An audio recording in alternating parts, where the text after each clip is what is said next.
Bryant will take part in practice Wednesday for the first time since suffering a foot injury in Week 1. A source told ESPN Cowboys reporter Todd Archer Bryant is likely to be limited in his first work with teammates in more than 6 weeks, but his participation is a positive sign toward playing Sunday against the Seattle Seahawks. Skip Bayless, Dez could be back. Is he going to play Sunday?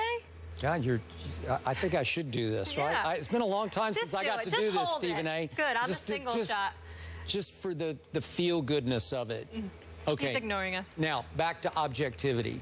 Yeah. I guess there's a chance Dez Bryant will attempt to play against the Seattle Seahawks at Jerry World on Sunday. I'm going to go Stephen A. on the Steelers. As we heard earlier in this show, Stephen A. Smith took the stance that he does not want Big Ben to play yet. He should save himself to make sure he's ready to go for the back half of the season by not playing this Sunday against the Cincinnati Bengals in Pittsburgh. That was Stephen A.'s earlier stance on this show. I'm going to take a similar one here on Dez. I do not want him to play against the Rough Riders that are the Seattle Seahawks Legion of Boom. I don't think it is worth the risk because, and I'm going to be honest about this, Stephen A., I do not like my team's chances against the Seahawks at Jerry World this Sunday. Seattle owes Dallas. Dallas embarrassed Seattle at Seattle, as you recall, last year.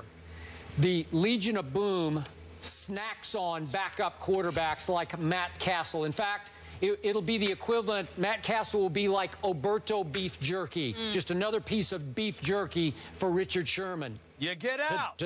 What you get, what you put in. Yeah, we get it. And so that little voice in my stomach, you know, Richard will be dropping a little Oberto Castle jerky down his throat to you this time.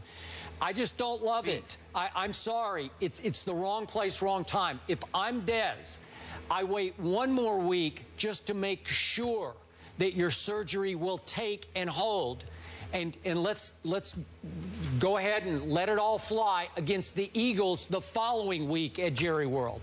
I'm okay with that. I just don't like our chances this week against the Seahawks at home, where the Cowboys notoriously don't play very well anyway. Your thoughts, Mr. Smith? Well, Skip Bayless, first of all, let me say to you that I'm very, very proud of the position that you've taken. I mean, the fact that, you know, you seem to be echoing my sentiments, I mean, it just shows that you're with learning from the best on a daily basis. At the foot of the master. I'm just touched by that. Yeah. I even worked in Oberto. How good was that? Hey, listen, man. Hey, listen, man. I was just talking to somebody yesterday, you know, and they were talking to me about how if you go on Siri and you say Stephen A. Smith, it sounds like it's saying Stephen Naismith. So I love it. I love it. I give you credit for all of that because that's my favorite nickname of all. You did. You invented the sport of basketball, Stephen Naismith. Yes. Not just when it comes to basketball, evidently, you listen on other things as well. Because Dez doesn't need to rush back. Why rush back for this? I mean, that's what this comes down to. What he needs to do is use these next couple of weeks to get himself in pristine condition. So when Tony Romo comes back, he's ready to aid Tony Romo. Because one would argue that whether it's Brandon Whedon due to bad luck or Matt Castle with his QBR of 17 from last week with 17 of 27 passing for 227 yards, 1 touchdown, 3 interceptions. You know, there's but so much that Dez Bryant is going to be able to do if you got quarterbacks that tap dance excessively when pressure is applied in the pocket, when can't see over the line of scrimmage for whatever reason, or want to throw wants to throw a football that has more air under it, that is almost like floating in a balloon for crying out loud, which is one of the passes, one of the interceptions that Matt Castle threw. So when you look at it from that perspective, I totally agree with you. I think it's entirely wise for Dez Bryant to wait. I think it's entirely wise for Dez Bryant not to rush back.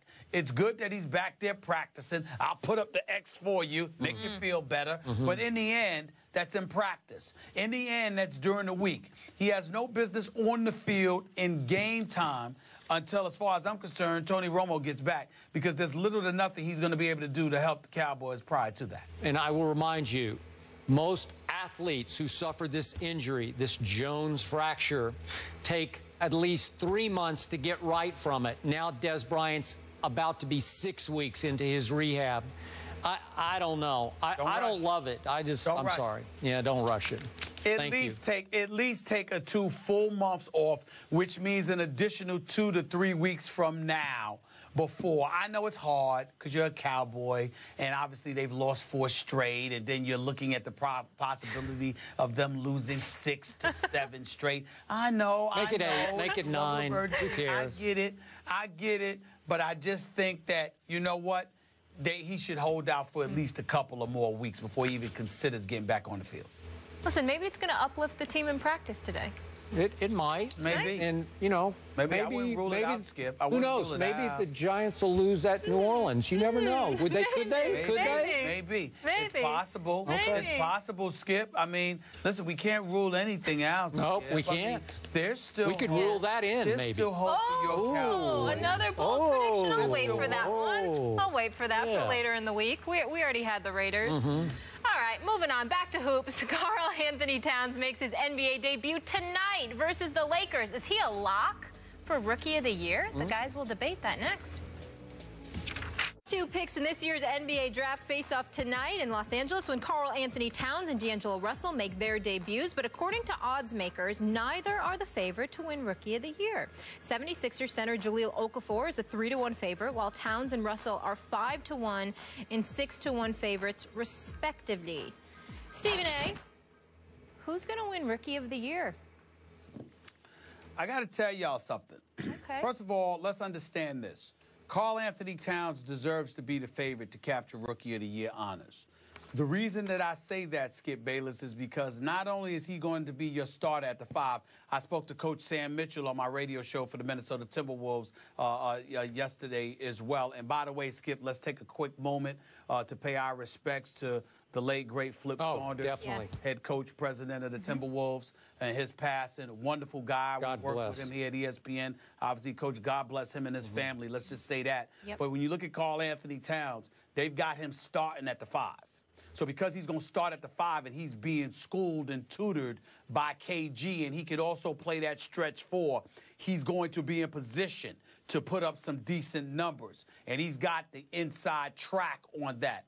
The reason why I don't consider him a lock, however, for Rookie of the Year, Skip, is because he's playing around a bunch of young guys. I'm not sold on Ricky Rubio, even though he's not that young. He's been around long enough. But Zach LaVine is his backup. Shabazz Muhammad at the 3, who loves to shoot. You're looking at Andrew Wiggins, who's going to be at the 2. Not sure about that. Yep. Here's the guys that I keep my eyes on. Stanley Roberts in Detroit, out of Arizona. I like his chances to win Rookie of the Year. And Emmanuel Mudiay for Denver, who went to China and was supposed to be at SMU with Larry Brown.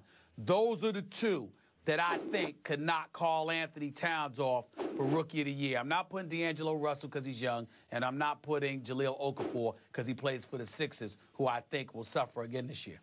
No Porzingis in that conversation? He might deserve it. We'll see. Okay. You know how much I love Karl Anthony Towns because I told you before the draft, for months before the draft, that would be my guy. I think he will prove to be a better NBA player than Jahlil Okafor.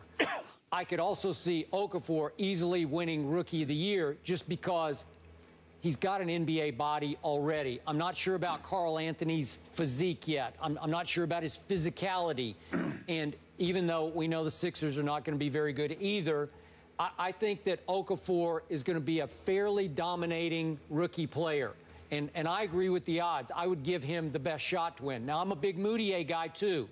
And I told you I thought the Knicks missed the boat not taking him over Porzingis. Larry Brown said this is his guy, that Larry would think about taking him in the first couple of picks in the draft. So I'm watching closely on Mudiay. But go ahead. I meant Stanley Johnson, not Stanley Roberts. Yeah, I got it. I knew what you were talking about. Stanley Johnson. I used to like Stanley Roberts, too, once upon a time. But, yes. Okay. Once upon a time. All right. My point is, I'm surprised you're giving Okafor no credit here. You're just dismissing him from this conversation. You didn't bring him up. Only because, because I think the Sixers are going to stink. I think that we need to look at Sam Hinkie, the general manager, who openly tanked 1 season and arguably tanked 3. And at some point in time, whether it's Nerlens Noel being drafted while he's hurt, whether it's Joel Embiid being drafted while he's hurt, we have to start looking at the Philadelphia 76ers in the fourth largest market in America and saying, could you win some damn games for the city there? Jahlil Okafor can play. It won't be his fault, but the team is going to suffer. They're not going to be very good. That's why I couldn't consider him. It has nothing to do with him.